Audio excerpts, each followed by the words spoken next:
In this short video, I'm going to use my favorite painting and some practical examples to show you how to get great depth in your paintings. Stay tuned. Vanishing lines are one of the easiest and most effective ways to get the sense of distance. In this illustration, notice the only difference between these three loose paintings is the width of the road at the bottom and the width at the top. By making your road or path or beach wider at the front of your painting and much smaller in the back, you increase the feeling of depth. The smaller it gets in the distance, the farther out it will look.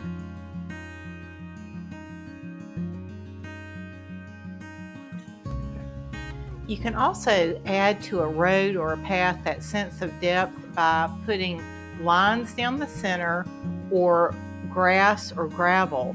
But notice that the lines or whatever you put in the middle of that road, if they're bigger at the front of your painting and they get smaller and less significant towards the back, again, that great illusion of distance. I know the size of things is probably a no-brainer, but if things will get progressively smaller as the painting goes back, you'll definitely get a feeling of depth. But this could also work for cows, sheep, people, telephone poles. Well, you get the idea. Be very intentional about making things smaller in the back of your painting to give it great depth.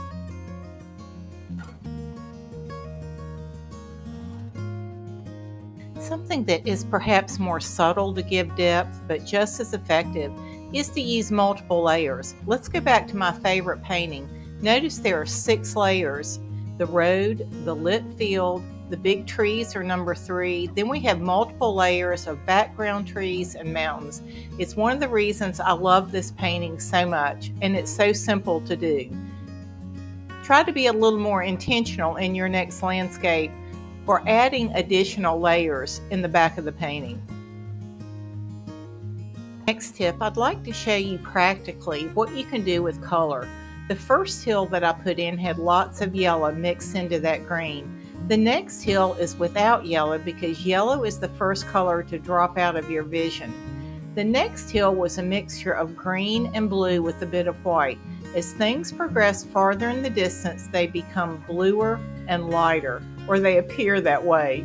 Such an easy way to add some depth, and it's a lot of fun to just lighten the next layer.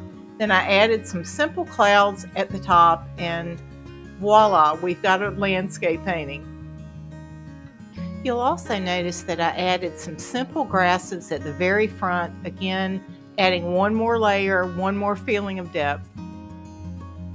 Hey, if you'd like to see a free YouTube video on my favorite landscape and why I painted it twice, it will be coming up next. And if you'd like to see full instruction on how I did that painting, I have a course on Skillshare. Thanks a lot for watching. God bless.